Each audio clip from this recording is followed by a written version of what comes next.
Assalamualaikum warahmatullahi wabarakatuh.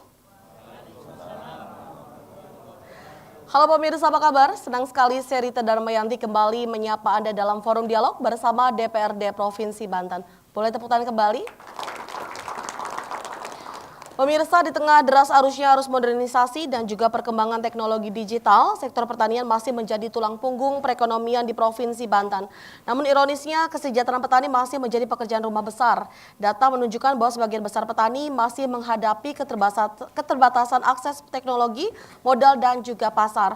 Di sisi lain, transformasi digital seharusnya menjadi pintu masuk untuk meningkatkan produktivitas dan juga nilai tambah hasil pertanian. Tidak hanya itu, penguatan sumber daya manusia petani agar mampu bersaing di tingkat global tentunya menjadi kunci untuk menjawab tantangan masa depan. Lalu bagaimana strategi konkret dari pemerintah dan juga legislatif dalam mendorong transformasi ini? Apakah ada program yang sudah berjalan yang benar-benar menyentuh dari kebutuhan petani? Untuk tema kita kali ini tentang transformasi pertanian Banten, tingkatkan kesejahteraan petani melalui digitalisasi dan penguatan SDM global. Kami sudah mengundang beberapa narasumber. Yang pertama ada anggota Komisi 2 DPRD Banten, ada Bapak Haji Oong Syahroni. Assalamualaikum. Waalaikumsalam warahmatullahi wabarakatuh. Sehat Pak Dewan? Alhamdulillah. Sedang sibuk apa di Komisi 2 saat ini nih Pak? Selalu sibuk, termasuk bertani. Masya Allah. Kemarin baru saja ini ya, melepas petani yang magang ke petani luar muda, negeri. petani milenial Banten, magang Luar di Jepang. biasa. Boleh tepuk tangan dong. Support dari DPRD sangat luar biasa. Nanti kita akan ngobrol lebih jauh ya Pak ya. Iya. Baik, kami juga sudah mengundang dari Kepala Dinas Pertanian dan Peternakan Banten, ada PLT Kepala Dinas Pertanian dan Peternakan Banten, Bapak Dr. Nasir SP MBA MP. Assalamualaikum. Waalaikumsalam warahmatullahi wabarakatuh. Sehat Pak Nasir? Alhamdulillah. Sedang sibuk apa nih kalau sudah jelang-jelang Idul Adha? Biasanya lagi apa nih Pak sibuknya? Ya, terus kita mengawal salah satu tadi juga dari Kota Tangerang, menyidak pasar, memastikan agar stoknya, harganya sesuai dengan arahan Bapak Presiden. Oke, baik. Terima kasih. Nanti kita akan lanjut lebih berbincang lebih lanjut ya Pak Nasir ya. Selanjutnya kami juga sudah mengundang dari tokoh masyarakat. Ini ada Bapak Eko Supriyatno. Assalamualaikum Pak Eko. Waalaikumsalam. Sehat Pak Eko? Sehat. Masih semangat untuk memberikan komentar Anda terkait Siap. dengan kesejahteraan petani sejauh apa nih ya Pak Eko ya? Siap. Oke. Baik. Dan kita juga sudah mengundang teman-teman ini dari masyarakat Kota Serang semuanya. Halo, Assalamualaikum warahmatullahi wabarakatuh. Apa kabar? Baik. Oke, selanjutnya sebelum kita bahas lebih jauh tema kita di hari ini, saya ingin bertanya kepada Pak Dewan, ini bagaimana Bapak melihat kondisi real dari kesejahteraan petani di Banten saat ini, mengingat kontribusi sektor pertanian ini menyumbang besar di Provinsi Banten nih Pak. Oke, terima kasih. Assalamualaikum warahmatullahi wabarakatuh. Waalaikumsalam Pak Kadis warahmatullahi dan wabarakatuh. Pak Eko yang hari ini bisa menemani diskusi kita sore hari ini, menyikapi pentingnya kita dialog hari ini agar masyarakat Banten diberikan pemahaman secara utuh terkait kondisi real masyarakat petani Banten yang sebagaimana disampaikan Mbak tadi bahwa sesungguhnya kondisi petani Banten ini seperti apa. Informasinya tidak seutuhnya benar bahwa hari ini petani Banten relatif kondisinya jauh lebih baik dibandingkan beberapa tahun yang lalu. Indikatornya apa? Petani Banten hari ini nilai tukar petaninya naik di atas 100 bahkan 106. Terkait permasalahan petani juga hari ini secara perlahan tapi pasti teratasi dengan adanya beberapa program-program strategis baik dari pemerintah pusat, pemerintah Provinsi Banten, baik kabupaten kota untuk sektor pertanian. Jadi kalaupun hari ini bagaimana kondisi petani Banten, relatif kondisi Banten hari ini mungkin relatif lebih bahagia dibanding tahun-tahun sebelumnya. Itu indikatornya bukan kata saya sebagai anggota Dewan, sebagai Ketua KTNA Banten, tapi saya melihat memang petani hari ini relatif masa depannya lebih cerah. Dengan beberapa kebijakan-kebijakan diberikan pemerintah terkait harga pangan, HPP, harga jual gabah, harga jual jagung, ini justru mendekatkan kesejahteraan petani. Dengan beberapa program-program bantuan Alsintan, teknologi pertanian, pembinaan, penyuluhan, termasuk diatasinya beberapa permasalahan klise, termasuk irigasi, sekunder, tersier, hari ini sudah banyak dirasakan oleh masyarakat. Jadi kalau menyatakan bahwa hari ini petani Banten relatif masih terisolir, terpinggirkan, tidak mendapat perhatian, tidak sepenuhnya benar juga. Saya merasakan betul karena saya mungkin satu-satunya anggota Dewan di Indonesia yang 4 periode di Komisi 2. Komisi Bidang Pertanian. Jadi udah 17 tahun saya betul-betul mengikuti proses perjalanannya petani Banten. Wow. Jadi hari ini pun Banten produksinya naik. Kita juga memberikan kontribusi besar buat stok pangan nasional. Karena kita masuk 8 besar produksi pangan nasional, diantaranya disuplai dari Banten. Jadi saya sebagai Ketua KTNA, sebagai anggota Dewan Komisi 2 yang bidang pertanian, sungguhnya bangga hari ini dengan kondisi pertanian Banten yang ada. saat ini. Luar biasa. Boleh tepuk tangan dong sedikit. Jadi memang kondisi dari kesejahteraan petani memang sudah mulai mengalami peningkatan ya Pak. Relatif lebih baik, Permasalahan-permasalahan petani juga sudah mulai diselesaikan diatasi, ya. seperti itu. Kalau misal dari minat di bidang pertanian sendiri untuk para generasi muda sejauh ini seperti apa Bapak melihatnya? Justru ini salah satu kendalanya. Karena petani ini selalu terkesan bodoh, kotor, miskin. Ini kesan ini kan selalu membekas di batin Betul. masyarakat. Sehingga anak-anak muda sepertinya tidak begitu tertarik dunia pertanian. Walaupun sejujurnya harus saya katakan bahwa pertanian juga menjanjikan. Saya hari ini walaupun jadi anggota dewan sudah 4 periode, saya nggak pernah lepas jadi orang petani. Hari ini saya masih bangga kok jadi petani. Karena saya merasakan petani nggak usah kaya juga berkah kok kan gitu. Maka hari itu saya hari ini terus mengajak teman-teman anak-anak muda bahwa petani itu juga menjanjikan secara ekonomi dan masa depan. Karena hari ini kita sudah banyak lagi program-program yang sifatnya lebih ke teknologi. Jadi tidak harus selalu kesannya kotor. Tidak harus nyangkul hari ini hand traktor di mana-mana ada. Iya. Tidak harus tandur hari ini combine alat-alat tanam banyak. Tidak usah harus lagi panen ngegebot hari ini combine harvester ada. Betul. Tinggal kemauan saja sebenarnya. Oleh sebab itu saya mengajak teman-teman di Banten khususnya anak muda bahwa potensi Banten ini luar biasa. Luar biasa. Luas wilayah Banten ini begitu luas, potensinya begitu besar. Bahkan orang menganalogikan Banten ini sebongkah tanah surga terlempar ke bumi saking indahnya, tinggal kemauan saja. Cuma kesan negatif bahwa petani itu kotor, terbelakang, miskin. Ini selalu menjadi momok buat anak-anak muda. Sebagai seorang anak muda, dari muda sampai hari ini saya masih bertani. Kalau kebetulan hari ini jadi anggota dewan itu kebetulan saja. Sebenarnya profesi saya adalah petani. Jadi kerjaan sampingan saya anggota dewan. Kebetulan saya merasakan bangga betul saya jadi petani. Dan saya merasakan nikmat menjadi petani. Oleh sebab itu teman-teman yang hadir hari ini, anak-anak muda mungkin dari Untirta juga ada, yang hari ini berkuliah di jurusan pertanian, ayo maju bersama untuk agar Banten ke depan sektor pertanian lebih maju, lebih bangga. 36% petani Banten itu warga Banten itu petani. Maka teman-teman menjadi ujung tombak agar petani-petani di Banten ke depan bisa lebih maju, lebih sejahtera, masa depan termasuk keluarganya juga bisa terjamin. Oke, luar biasa. Masa depannya sudah lebih cerah karena memang Insya Allah. dari inovasi teknologi juga sudah semakin berkembang di dunia pertanian sendiri ya Iya. Pak ya. Baik Bapak, saya beralih ke Pak Nasir. Ini Pak Nasir, menurut Bapak ini apa yang menjadi tantangan utama nih Pak yang dihadapi petani saat ini? Melihat tadi memang paradigma dari masyarakat terhadap petani ini memang sungguh realitas sekali gitu kan. Apa yang menjadi tantangan Pak Nasir? Ya, baik Mbak, terima kasih. Saya bangga hari ini bisa duduk ini dengan bapaknya petani ya. Ya, tadi beliau sudah sampaikan karena dari awal beliau adalah ketua KTNA ya, Provinsi Banten, dari Lebak sampai provinsi. Tentu ini mungkin kesempatan yang baik saya kira untuk menyampaikan hal-hal terkait dengan pertanian.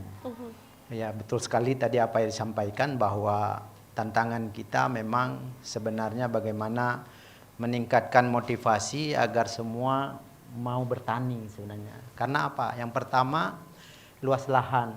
Ya, Banten ini sangat dekat dengan pasar. Saya kira beberapa wilayahnya itu sangat strategis, cocok untuk pertanian. Tinggal bagaimana kita meningkatkan motivasi para masyarakat menjadi petani. Ya. Itu saja, karena lagi-lagi kalau kita lihat beberapa kebijakan pemerintah kan sangat luar biasa gitu. Tapi banyak juga tadi hal-hal yang perlu kita sikapi. Misalnya maraknya konversi lahan. Ya kan, semakin hari lahan-lahan ini semakin berkurang. Ya, yang tadinya lahan pertanian menjadi lahan non pertanian. Bahkan beberapa proyek strategis nasional seperti jalan tol juga tergerus itu jalan sawah, Pak Haji ya. Nah, jadi mau tidak mau ya produktivitas lahan ini yang harus kita tingkatkan. Makanya topik hari ini saya kira berbicara SDM dan digitalisasi ini sangat penting untuk sektor pertanian. Nah, tadi Ibu juga sudah sentuh bahwa kita kirim, ya bahkan bukan kita kirim, kita borong semua kuota nasional untuk magang Jepang kemarin itu kita ambil. Jadi Pak Gubernur meminta secara khusus kepada Menteri Pertanian agar seluruh kuota itu diberikan kepada Banten, dibiayai melalui APBD, dikirimkan. Kemarin kita sudah lepas di Gedung Negara Selasa kemarin kita sudah kirimkan tanggal 13 April jam 21 malam kemarin kita sudah kirimkan 21 petani muda Banten untuk mencari pengalaman ke negara Jepang. Karena Jepang itu menjadi barometer pertanian ya beberapa karena mereka konsepnya adalah pertanian modern. Nah, itu yang kita harapkan ke depan mereka nanti sehabis magang bisa pulang berkiprah mereplikasikan di sini. Nah, tentu kita berharap juga support dari Pak Haji karena beliau yang ada di Komisi Pertanian ya harus memfasilitasi ya. Jangan di sana mereka dengan gagah menggunakan alat-alat teknologi pertanian tetapi begitu pulang ini masih pegang cangkul. Betul Itu yang sekali. kita tidak Jadi harus ada harapkan. support yang diberikan Harus oleh diberikan pemerintah. support. Terkait dengan support tadi, Bapak juga berikan support nggak kalau kita ajak iklan dulu? Siap. Support ya Pak, baik. Dan pemirsa kita akan reaksi jenak dan kita masih akan segera kembali sesaat lagi.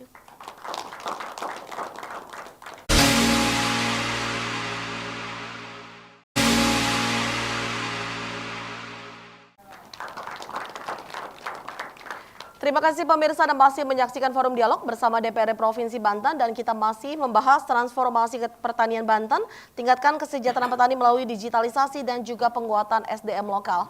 Kita beralih kembali mungkin sebelum saya melanjutkan apa yang sudah disampaikan Pak Nasir, saya mungkin ingin bertanya dulu kepada Pak Eko. Pak Eko, sejauh ini bagaimana dari sudut pandang Anda sebagai tokoh masyarakat, apakah petani saat ini sudah merasakan perubahan positif dalam hal kesejahteraan atau justru masih stagnan nih Pak menurut Anda? Ya, secara jujur membaca kondisi realitas pertanian kita, jadi agak beda dikit nggak apa-apa. Potensi besar tetapi belum berbanding lurus terhadap kesejahteraan petani. Misalkan apa contohnya, realitas konkretnya. Panen raya melimpah ruah, tapi harga petani itu murah, tetapi di pasar mahal. Gitu. Ini bukan sekali dua kali, ini sering terjadi. Iya, di satu sisi NTP Banten itu 100 di atas itu aman ya. Tetapi ada sebuah kegagapan petani-petani kita itu misalkan ketika pupuk langka, lalu tenaga kerja mahal, itu ada sebuah persoalan. Nah, persoalannya di mana? Bukan dari produksinya, tetapi dari rantai pasar. Petani itu menanam tapi belum pernah dia mengendalikan harganya. Petani itu menghasilkan tapi belum pernah dia mengendalikan distribusinya. Misalkan saya tinggal di Pandeglang, Mbak. Di Pandeglang Lebak itu penopang pertanian itu adalah penopang ekonomi. Ironinya kan belum sejahtera misalkan Pandeglang. Lalu banyak sekali program, misalkan program-program itu dilakukan oleh pemerintah, tapi hanya omon-omon, hanya di atas kertas. Kalau tidak betul-betul ada sebuah praksis pertanian itu. Jadi begini bahasa sederhananya itu, ukuran keberhasilan itu bukan seberapa seringnya panen raya, tapi seberapa berubahnya para petani-petani kita masuk ke dapur-dapur mereka, itu kira-kira. Oke, baik. Kita beralih kembali ke Pak Nasir. Tadi saya ingin menyikapi sedikit dari statement Anda bahwa tadi kan memang sudah ada fasilitasi gitu kan, ada kesempatan yang diberikan untuk para petani-petani muda untuk bisa berkreasi dan juga meningkatkan kompetensi diri dari sebagai petani tadi. Lalu tadi juga ada tantangan yang dihadapi petani saat ini adalah dari sisi produktivitas lahan nih Pak. Adakah skema yang sudah disiapkan oleh Dinas Pertanian sendiri untuk menyikapi hal tadi? Saya kira sudah cukup banyak ya kegiatan pusat. Jelas Pak Presiden mengharapkan yang pertama swasembada dalam tempo yang sesingkat-singkatnya. Yang kedua hilirisasi. Dua hal itu saya kira yang kita lakukan ini beberapa tahun ini dan luar biasa. Impres bagaimana kita menangani air dan lahan. Nah itu yang selama ini kita kekurangan anggaran. Sekarang melimpah uangnya. Ya, pusat melalui balainya, provinsi. Nah ini kita lakukan langkah-langkah itu. Tadi hal-hal yang tidak mungkin menjadi mungkin. Indeks pertanaman yang tadi hanya sekali misalnya dengan ada perpipaan, ada pipanisasi, ada pompanisasi. Ini semua tidak ada alasan bagi para petani untuk tidak meningkatkan indeks pertanaman. Yang tadi hanya sekali tanam jadi 2 kali. Bahkan seperti di Cimanggu, Pak Haji itu panjang pipa itu 6 kilo. Itu yang dibangun oleh TNI. Mungkin investasinya besar. Ini kan tidak ada alasan bagi petani tidak nanam. Kalau selama ini kan kalau Allah berikan hujan, ya baru mereka tanam. Kalau sekarang airnya melimpah. Nah, tinggal bagaimana motivasinya. Yang kedua, saya berharap tadi apa yang disampaikan oleh Pak Eko, saya dari dulu menunggu ya. Memang pemerintah harus hadir. Hasil petani sudah bagus, tapi bagaimana hilirisasi itu harus kita tangkap sehingga nilai tambah ada di kita. Walaupun Bapak Presiden sekarang sudah menetapkan 6.500 harga gabah panen tanpa syarat. Artinya tidak dilihat kualitas. Ini kan untuk membantu para petani. Tetapi di lapangan dengan hadirnya Alsin, komben-komben itu kan kualitas gabahnya semakin membaik. Sehingga beberapa perusahaan besar berani membeli di atas 7.000. Kenapa tidak? Karena mereka bukan hanya ngambil beras, tapi juga turunannya. Nah, sekarang tinggal bagaimana kita mengelola. Kita dulu bermimpi bahwa hasil produksi panen petani ini bisa dikelola oleh kita sendiri, menikmati oleh kita sendiri juga gitu. Baru sisanya kita kasih. Ya, Banten ini kan 8 kabupaten kota. Wilayah produksi hanya 4 kabupaten gitu. Sehingga kita betul-betul juga harus memikirkan bagaimana pangan untuk 4 kota yang lain. Nah itu. Jadi ini yang saya kira harus kita kelola. Saya sih berharap ke depan kita punya fasilitas hilirisasi yang memadai. Jadi hasil panen itu ya kita buat regulasinya. Kalau perlu tidak boleh keluar gabah, yang boleh keluar beras gitu. Nah itu kalau kita mampu. Nah katakanlah saya bilang kayak Pandeglang sekali panen itu 250.000 ton. Nah kalau 3 kali panen, begitu juga Serang, Lebak. Yang kita lihat sekarang kan mungkin 80-90% keluar. Setiap musim panen keluar. Karena kita belum menangkap peluang itu gitu. Makanya kami berharap mudah-mudahan ke depan ini disupport. Sehingga harkat martabat petani Banten nyata. Kita nomor 8 nasional sebagai kontributor pangan terbesar nasional. Nomor 8. Memang kalau misalnya dari apa yang disampaikan tadi, memang apa yang membuat akhirnya petani tidak menangkap peluang tadi yang sudah disampaikan? Kalau petani kan tugasnya memproduksi. Ya kita ini saya kira pemerintah juga harus hadir untuk tadi bagaimana hasil-hasil itu. Sekarang memang Pak Presiden juga sedang membuat kebijakan termasuk koperasi merah putih. Ini kan untuk mengambil peluang-peluang yang ada di setiap desa. Betul. Nah, kemudian pemerintah, Kementerian Pertanian juga mungkin dulu ada kelompok, ada Gapoktan. Nah, sekarang dibuat lagi brigade pangan. Nah ini orang-orangnya adalah petani milenial yang diberikan 150 sampai 200 hektar. Nah, itu dari hulu ke hilir, difasilitasi, input produksi semua disiapkan. Nah, harapannya nanti hasilnya juga bisa dikolaborasikan. Kalaupun dia tidak bisa menjadi beras, menjadi apalah, tetapi mungkin bisa bekerja sama tadi dengan koperasi merah putih dan lain sebagainya. Sehingga betul-betul hasilnya berputar di wilayah kita. Nah, tapi kita juga melihat memang peran yang kita lihat saat ini seperti kebutuhan makan untuk jamaah haji ya tahun ini. Kan ini sebuah kebanggaan bahwa kebutuhan itu diekspor oleh Banten. Ya. Artinya Bulog membeli gabah-gabah petani yang fresh diolah oleh Wilmar, PT Padi Indonesia Maju yang ada di Banjarnegara, kemudian dikirim ke Arab Saudi. Ini baru pertama. Nah, ini 2.500 ton. Nah, ini sudah sebagian kemarin sudah dikirim, nanti sampai mungkin sebulan lagi mau haji, ini semua bisa kita tuntaskan. Ini kan bentuk kebanggaan. Kita berharap apalagi nanti kita bisa mengolah sendiri, punya mesin sendiri, label sendiri Banten. Nah ini kita bisa apalagi kita konsumsi lagi. Kami berharap mudah-mudahan seluruh ASN nanti kita ada program ya bela beli petani. Artinya setiap bulan para ASN menerima beras 5 kilo minimal itu. Nah ini kami juga minta dukungan dari Pak Haji. Mudah-mudahan ini bisa menjadi sejarah bahwa ya kita salah satu bentuk menghargai petani. Betul. Petani ini setiap hari disuruh tanam panen. Tiada hari tanam, tiada hari panen. Nah ini memang betul-betul. Makanya setiap bulan kita rapat, setiap hari kita rapat. Makanya tidak heran kenapa Pak Presiden katanya 3 tahun, 2 tahun, bahkan dalam setahun bisa swasembada dan itu sudah diikrarkan kemarin. Nah ini adalah saya kira kerjasama semua. Garda terdepan adalah petani, petugas. Nah ini mudah-mudahan tadi profitasi itu bisa kita tingkatkan. Banten ini rata-rata provinsi baru 5,1 ton per hektar. Kalah kita Jawa Barat, Jawa Timur gitu.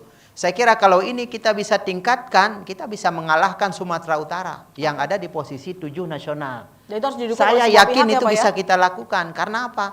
Tadi dukungan, alsin, dukungan irigasi, dukungan yang lainnya sudah diturunkan. Iya. Tinggal ya masalah-masalah yang biasalah di ini. Misalnya mau menghidupkan mesin tidak ada BBM. Karena ini kan ketidakkompakan.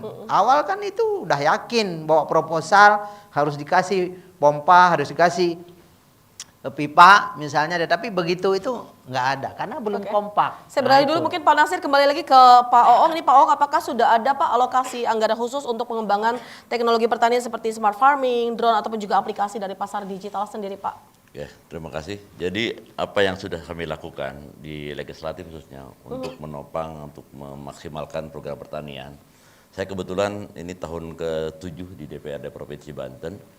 Sebelumnya 10 tahun di DPRD Kabupaten di komisi yang sama. Iya. Jadi selama 6 tahun, 7 tahun ini saya sudah melakukan evaluasi keberpihakan anggaran Provinsi Banten untuk sektor pertanian.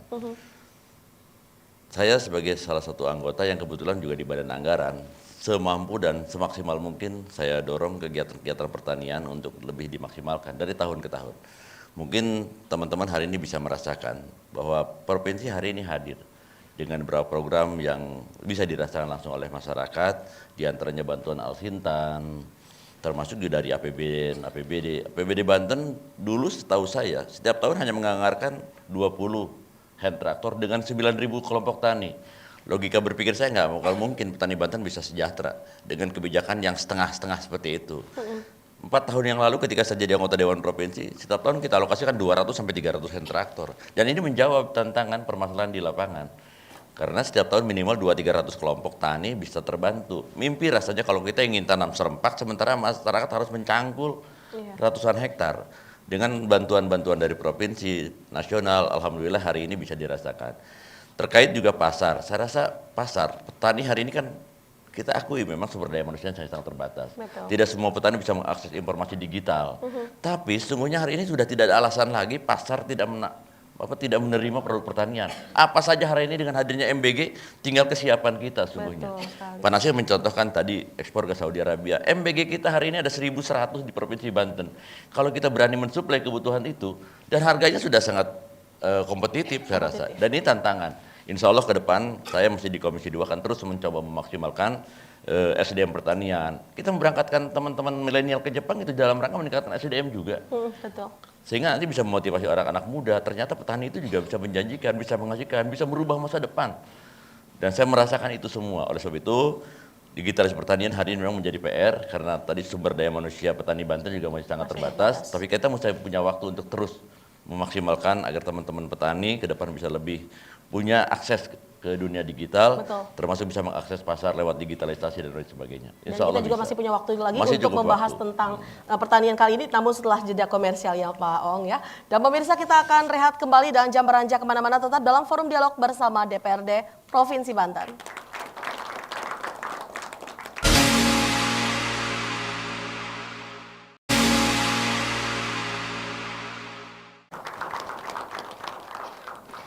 Ya pemirsa, terima kasih Anda masih setia bersama kami dalam forum dialog bersama DPRD Provinsi Banten. Dan kita masih membahas transformasi pertanian Banten, tingkatkan kesejahteraan petani melalui digitalisasi dan juga penguatan SDM global.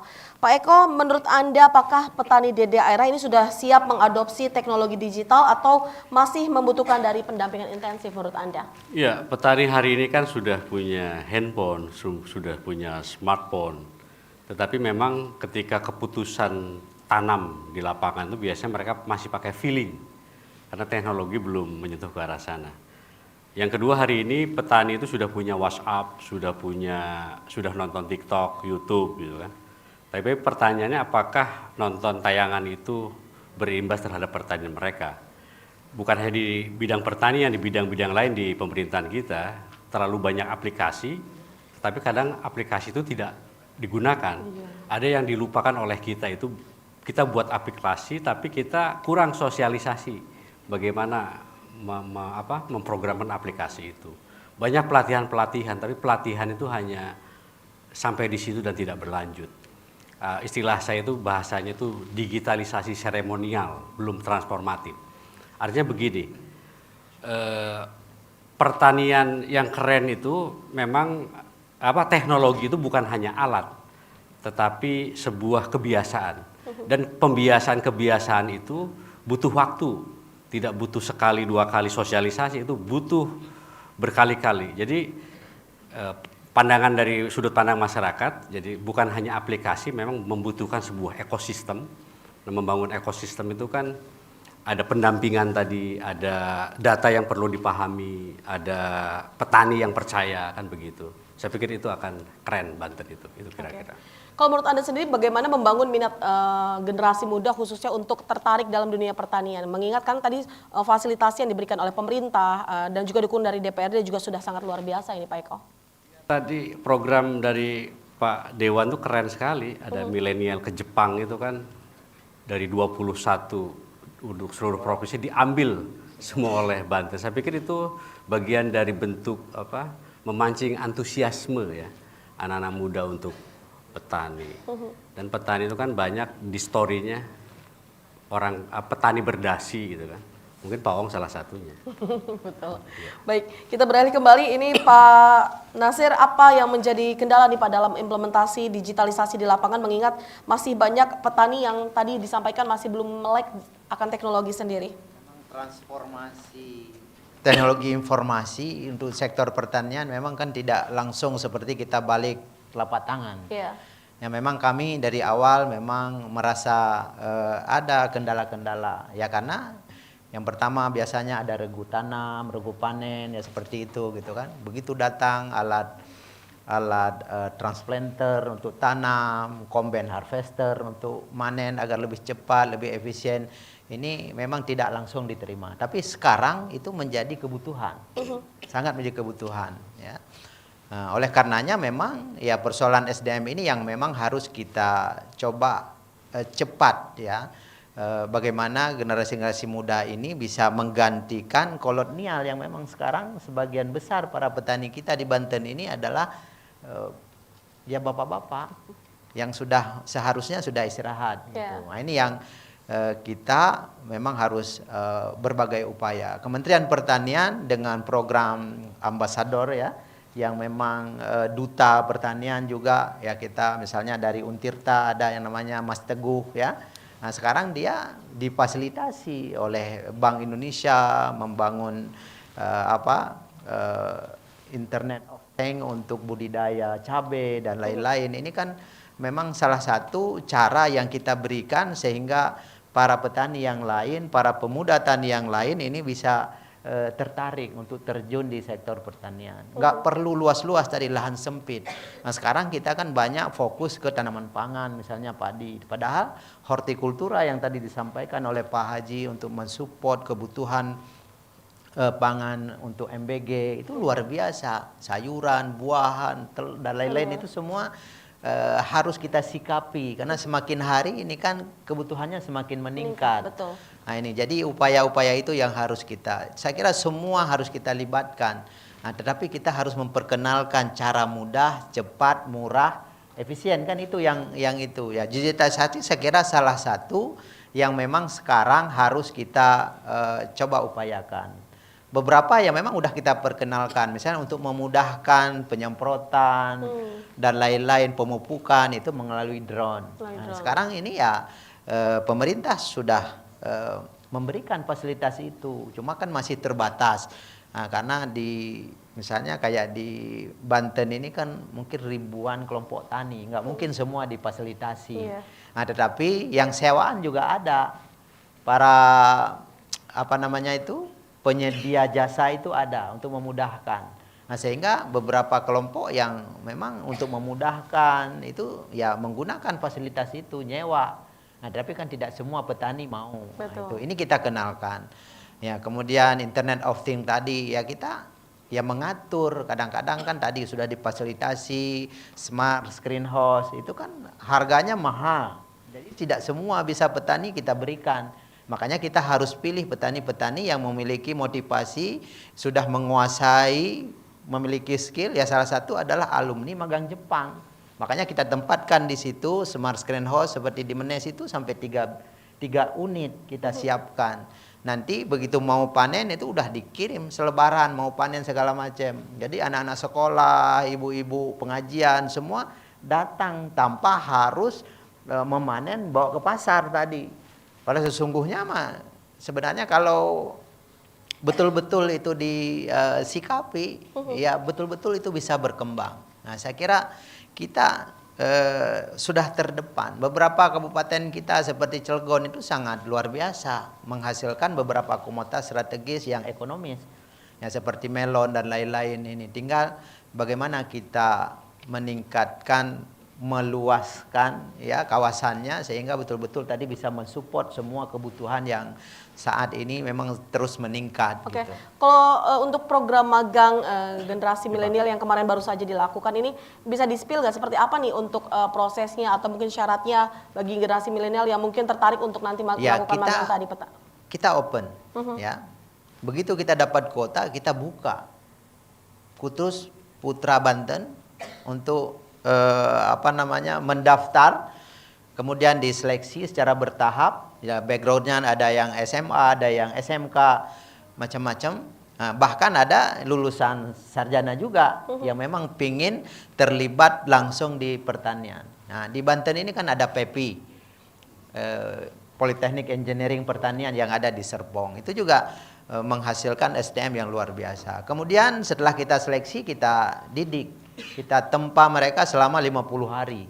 Nah, itu kawan-kawan yang punya pusat pelatihan pendidikan itu khususnya alumni Jepang, kemudian kebetulan di Lebak Pak Haji ya, di Sajira ya kita siapkan mereka, kita tempa mentalnya, spiritualnya, bahasanya, budayanya, dasar-dasar pertanian, karena kan belum tentu juga walaupun anak petani tapi belum tentu juga petani. Ya, ini kita siapkan selama 50 hari sehingga dia siap ya, siap mental terutama, kemudian bahasanya, budayanya.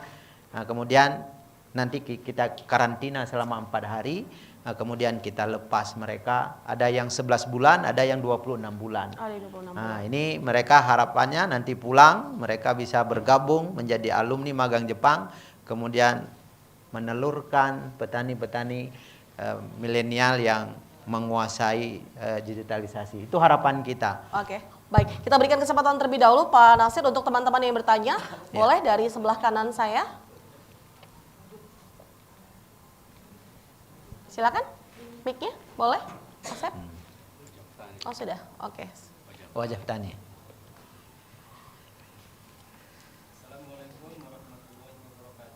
Wassalam. Mohon izin untuk bertanya Bapak kepada Bapak Dinas Pertanian. Boleh diulang pertanyaannya, silakan. Mohon izin bertanya kepada Bapak Dinas Pertanian, bagaimana pandangan masyarakat terhadap program magang yang ke luar negeri ini yang sudah dilakukan pada proses solusi nyata atau masih perlu pembuktian di lapangan? Terima kasih. Oke, selanjutnya silakan Kakak. Assalamualaikum warahmatullahi wabarakatuh. Waalaikumsalam warahmatullahi wabarakatuh. Izin bertanya untuk DPRD Banten, bagaimana Dinas Pertanian mensinergikan hasil program ini dengan kebutuhan lokal seperti komoditas unggulan daerah dan ketahanan pangan di Banten. Sekian dan terima kasih. Baik, selanjutnya boleh. Assalamualaikum warahmatullahi wabarakatuh. Waalaikumsalam warahmatullahi wabarakatuh. Izin bertanya kepada tokoh masyarakat, menurut Anda apa tantangan terbesar bagi petani muda setelah kembali dari Jepang dalam keadaan menerapkan teknologi modern di lingkungan pertanian tradisional? Terima kasih. Oke, baik, terima kasih. Boleh kita berikan aplaus untuk ketiga penanya kita. Dan kita akan kunci dulu pertanyaan, kita akan jawab setelah jeda komersial yang satu ini. Tetap dalam forum dialog bersama DPRD Provinsi Banten. Hadir.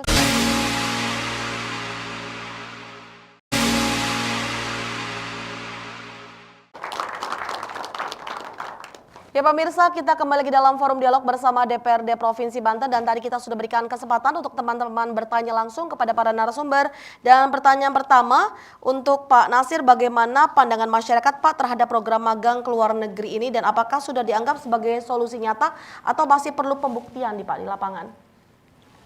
Baik ya, terkait program magang Jepang ini memang bukan kali ini saja gitu ya, sudah panjang dan sudah lama memang, cuma selama ini kan terbatas ya, jadi seleksinya juga kita ketat, tapi kali ini memang antusias masyarakat juga cukup banyak gitu, cuma waktunya yang sempit ya, nah, sehingga setelah kita kemarin lepas itu banyak sekali juga para masyarakat yang bertanya kapan dibuka lagi gitu, memang ya paling tahun depan dan itu pun kalau diberikan kuota yang lebih banyak gitu ya. Ya banyak sekali saya kira masyarakat yang berharap agar putra-putrinya itu bisa berkontribusi ya, karena di sana bukan saja mendapatkan pengetahuan dan keterampilan tetapi juga mendapatkan penghasilan. Nah, itu kan setiap individu juga dibayar ya. Kemudian harapannya nanti pulang mereka pasti memiliki kompetensi ya. Di samping memang sudah punya background, kemudian pulang dia sudah punya. Nah, tetapi kita sudah membuat komitmen ya. Mereka harus terjun di sektor pertanian. Karena pulang di sana kan sudah punya pengalaman, jangan sampai nanti bekerja di perusahaan-perusahaan Jepang karena mereka sudah mahir berbahasa dan lain-lain. Rugi kita karena kita membiayai seluruh biaya mereka dan ini kan tidak murah, termasuk mereka saat ditempa selama 50 hari di barak, nah itu diberikan pembekalan. Nah, mungkin ke depan kita juga barangkali bukan saja ke Jepang tetapi juga ke Taiwan ya, sesuai informasi dari Kementerian Pertanian juga terbuka untuk ke Taiwan. Taiwan juga kan salah satu negara saya kira yang sangat concern di sektor pertanian. Ini menjadi ya kiblat kita untuk memajukan pertanian Banten. Ya, apalagi ya Presiden kan sangat luar biasa perhatiannya ke sektor pertanian. Bulog sudah jelas. Jadi tadi pasar saya kira nggak perlu kita pikirkan lagi, begitu panen padi, jagung itu sudah urusan Bulog. Tinggal kita informasikan wilayah mana panen.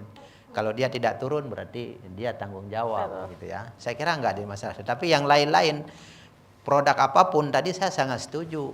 Tinggal kita mau tidak terjun memanfaatkan lahan-lahan yang ada, bukan hanya lahan di tadi yang sempit-sempit, lahan apalagi di selatan kan luar biasa gitu. Ya sektor tanaman pangan, hortikultura, perkebunan, peternakan itu semua ada di Banten gitu. Tinggal mau tidak kita mengambil peluang itu untuk kesejahteraan kita gitu. Pak Gubernur juga sudah memberikan perhatian yang luar biasa, membangun jalan-jalan yang selama ini menjadi masalah ya, biaya tinggi gitu kan. Kemudian beliau menata jalan-jalan usaha tani untuk membuka akses dari lokasi ke jalan-jalan raya gitu, sehingga biaya-biaya yang dikeluarkan untuk transportasi lainnya semakin rendah, sehingga tadi pendapatan petani bisa meningkat. Ini terus beliau concern di Lebak, di Wonosalam, nanti ke Pandeglang, mungkin ke wilayah-wilayah lain termasuk di Tangerang, karena Kabupaten Tangerang juga salah satu sentra juga gitu kan. Oke. Baik, boleh tepuk tangan untuk jawaban dari narasumber. Mudah-mudahan dengan dukungan pemerintah tadi kontribusi yang diberikan oleh petani milenial ini bisa luar biasa ya Pak ya untuk Banten sendiri. Baik, selanjutnya untuk Pak Oong, bagaimana Dinas Pertanian mensinergikan hasil program ini dengan kebutuhan lokal yang Anda lihat seperti komunitas unggulan daerah dan juga ketahanan pangan di Banten? Oke, terima kasih. Sebelum saya masuk ke pertanyaan kedua, untuk saya boleh saya menambahkan terkait pertanyaan pertama, kegiatan magang Jepang. Kebetulan program ini adalah program kerjanya KTNA Provinsi Banten. Jadi program kerjanya organisasi KTNA yang setiap tahun kita mimpi memberangkatkan petani-petani muda ini untuk belajar, menambah wawasan, pengalaman, ilmu pengetahuan di luar negeri yang relatif mereka lebih maju dibandingkan Indonesia. Salah satunya yang sudah terjalin adalah dengan Jepang. Ini dapat 42 tahun Pak Eko kerjasama kita dengan Jepang ini. Dan setiap tahun kita hanya biasanya mengirim 2 atau 3 maksimal karena keterbatasan kuota dan keterbatasan anggaran. Nah, untuk tahun ini luar biasa berkahnya, Banten punya porsi sampai 21 orang dan itu porsi nasional. Yang seluruhnya diambil oleh Provinsi Banten setelah saya diskusi panjang dengan Pak Gubernur, meyakinkan beliau juga dan beliau begitu respon bahwa program ini harus kita ambil. Karena memang kita butuh teman-teman muda, anak-anak muda punya semangat dan giroh bertani dengan pengalaman dan wawasan yang cukup. Salah satunya adalah dengan cara mereka membuka wawasan belajar di negeri yang pertaniannya lebih maju, diantaranya Jepang. Belajar dari pengalaman, kita punya 67 alumni magang Jepang di Banten ini. Yang 90% mereka sudah menunjukkan bahwa mereka adalah orang-orang yang bisa memberikan manfaat dan kontribusi positif buat Banten. Sudah bisa mewarnai Banten. Harapan saya hari ini yang 21 pun 2-3 tahun ke depan bisa membawa ilmu yang bermanfaat buat pertanian Banten, termasuk saya udah diskusi juga dengan Pak Gubernur. Kemungkinan tahun depan pun program ini sekiranya memang baik dan bermanfaat buat Banten, kita akan maksimalkan ulang. Tapi tidak janji karena memang kuota ini untuk nasional.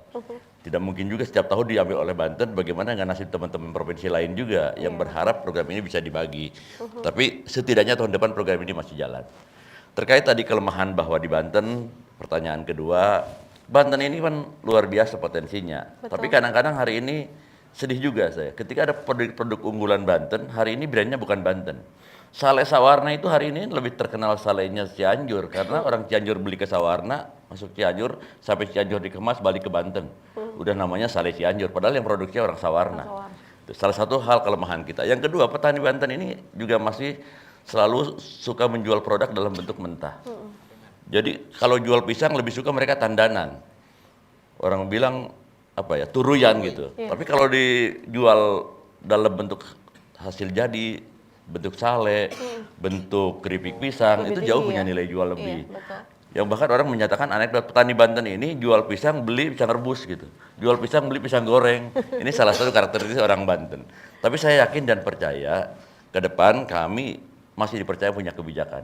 Sektor pertanian menjadi concern saya. Karena saya sudah berkomitmen, saya selama ini akan terus di Komisi 2 dan akan terus maksimalkan sektor pertanian. Dan alhamdulillah Pak Gubernur hari ini juga begitu respon, mengikuti arahan Pak Presiden juga bahwa sektor pangan menjadi program kerjanya pemerintah pusat maupun daerah. Dan alhamdulillah salah satu kendala yang selalu kita hadapi diantaranya adalah air. Perlahan tapi pasti hari ini teratasi. Karena marwahnya petani adalah air. Ngomong apapun petani kalau nggak ada air nggak bisa. Hari ini dengan adanya pembangunan irigasi, jaringan tersiernya, bantuan alat mesin pertaniannya, termasuk program Pak Gubernur, bantuan untuk jalan usaha tani. Karena hari ini itu memakan kos tinggi ketika biaya angkut dari satu lokasi dari produksi ke jalan raya begitu tinggi. Pak Gubernur konsen agar memang itu juga bisa diatasi. Maka sinergi antara pemerintah pusat, daerah ini menjadi penting untuk seluas-luasnya memberikan kesejahteraan maksimal buat petani. Saya rasa 1-2 tahun ke depan bisa betul-betul dirasakan bahwa petani Banten bisa lebih kelihatan lebih maju dan lebih sejahtera, insya Allah. Oke, amin. Kita doa bersama. Boleh tepuk tangan dong untuk jawaban dari narasumber kita yang kedua. Selanjutnya boleh Pak Eko, menurut Pak Eko apa yang menjadi tantangan terbesar bagi petani muda setelah kembali dari Jepang dalam menerapkan teknologi modern di lingkungan pertanian tradisional nih Pak Eko? Terbayang 21 anak muda balik dari Jepang datang ke Banten. Di sana dia berbeda-beda desa, membawa semangat, membawa ilmu ya. Di Jepang kan presisi berbasis data, semuanya modern. Lalu datang ke kita misalkan masih manual, masih belum terintegrasi. Nah itu benturannya. Jangan sekali-kali menyalahkan mereka yang 21 tahun satu orang itu, tapi lebih pada sistem kita. Ada menurut saya 3 hal yang akan terjadi ya. Yang pertama adalah gap ekosistem. Jadi jangan sampai ilmu semangat di Jepang itu tidak digunakan di tataran ide saja, tetapi memang harus dilakukan. Yang kedua resistensi sosial. Sesuatu yang baru di kita itu kadang-kadang agak ditolak. Makanya butuh adaptasi, butuh waktu, butuh pendampingan tadi, butuh biaya dan sebagainya. Nah yang ketiga memang pertanian modern itu butuh biaya, butuh keseriusan, butuh support, bukan hanya diskusi-diskusi ya. Jadi inovasi itu bukan hanya di tataran ide. Jadi kalau mengistilahkan pemain bola itu Pak Dewan, Pak Kadis, kita itu akan punya pemain hebat, tapi harus punya lapangannya. Gitu. Jadi kita mengeluarkan anak-anak muda ke luar negeri, tapi tolong siapkan mereka untuk pulang, tempat untuk pulang, itu kira-kira Pak. Oke, baik, luar biasa. Boleh tepuk tangan dong? Baik, selanjutnya apa yang menjadi target nyata Dinas Pertanian nih Pak Nasir dalam 3 hingga 5 tahun ke depan terkait dengan digitalisasi dan juga peningkatan pendapatan petani sendiri? Yang pertama harapannya yaitu beralih dari kolonial menjadi milenial, itu yang pertama. Yang kedua tadi produktivitas kita bagaimana kita bisa naikkan. Karena nggak mungkin kita mencetak sawah untuk ekstensifikasi, kan nggak mungkin karena tidak punya lagi kita lahan-lahan yang strategis yang memiliki tadi sumber daya air dan lain-lain. Suka tidak suka berarti intensifikasi. Bagaimana memperbaiki kualitas bibit unggul tadi, alsin yang memadai, pupuk yang cukup, SDM yang kemudian teknologi. Makanya ini kan sudah banyak tadi dengan digitalisasi kita sudah bisa, artinya walaupun jumlah pendamping atau penyuluh petugas kita ini semakin hari semakin berkurang, tetapi bisa secara mandiri belajar. Apa yang nggak bisa? Semua bisa, tinggal motivasinya aja. Teknologi semakin canggih gitu ya Pak ya? Ini yang itu, jadi bisa mencoba, mencoba pasti itu dapat gitu. Yang penting ada nggak kemauan tadi memanfaatkan lahan-lahan yang terlantar, apalagi di selatan cukup luar biasa gitu. Komunitas-komunitas yang disenangi tetapi tidak diperhatikan oleh pemerintah. Padahal itu adalah lakon kita selama ini seperti kedelai. Kan pemerintah sudah lepas tangan. Hanya mikirnya padi dan jagung gitu. Ya, berarti kita yang harus berpikir bagaimana kita bisa mensupport ke pasar kebutuhan-kebutuhan yang memang dibutuhkan. Itu harapan kita semua, ya kami mengajak, artinya kami siap juga bertukar pikiran, berdialog dengan siapa saja untuk kemajuan pertanian di Banten yang kita cintai. Oke, baik, luar biasa. Tidak terasa sudah 1 jam kebersamaan kita, pemirsa di rumah dan juga para penonton di studio. Mungkin sebelum kita berpamitan kepada pemirsa di rumah bisa berikan closing statement sedikit. Pak Eko, apa yang ingin Anda sampaikan kepada pemirsa? Silakan. Ada yang lupa kalau kita bicara pertanian, yaitu adalah bagaimana keberanian kita membangun sistem berpihak terhadap petani-petani kita. Ukuran keberhasilan pertanian itu bukan seberapa canggihnya program, tapi seberapa sejahteranya petani-petani kita. Itu. Oke, baik. Terima kasih Pak Eko. Pak Nasir, ada motivasi yang disampaikan kepada petani-petani muda di luar sana? Silakan. Saya kira masa lalu yang kita pikirkan bahwa pertanian itu kotor, kumuh, madesu, ya, tidak memiliki masa depan. Saatnya kita buktikan bahwa pertanian itu menjadi bidang yang terbaik untuk saat ini dan bisa mensejahterakan. Walaupun lahan sempit, kalau bisa dikelola dengan baik pasti menghasilkan dan lebih dari UMR. Yakin itu. Dan sudah terbukti pada saat COVID Dan kemarin ya Pak? terbukti. Betul. Baik, boleh tepuk tangan dong. Selanjutnya Pak Dewan. Terima silakan. kasih teman-teman muda, anak-anak muda yang hari ini masih berpikir ulang atau berpikir 2 kali bahwa petani itu tidak menjanjikan, tidak keren. Saya bisa membuktikan bahwa petani itu keren. Petani itu menjanjikan dengan potensi Banten yang luar biasa, dengan supporting anggaran dan kebijakan pemerintah yang luar biasa. Ayo petani Banten ke depan, ayo maju bersama kita, manfaatkan potensi yang ada, berubah dari petani tradisional menjadi petani-petani yang berorientasi agribisnis, menghilangkan petani-petani kolonial tadi dengan petani-petani milenial yang bisa merubah diri, keluarga, lingkungan termasuk masyarakat Banten ke depan bisa lebih baik dan lebih sejahtera. Amin ya rabbal alamin. Baik, terima kasih banyak. Boleh tepuk tangan untuk ketiga narasumber kita. Terima kasih banyak atas waktunya Pak Eko, terima kasih Pak Nasir dan juga terima kasih Pak Dewan. Dan pemirsa, saksikan kami kembali dalam edisi Forum Dialog edisi lainnya. Akhir kata saya Rita Darmayanti dan juga seluruh kru yang bertugas undur pamit. Sampai jumpa. Wassalamualaikum warahmatullahi wabarakatuh.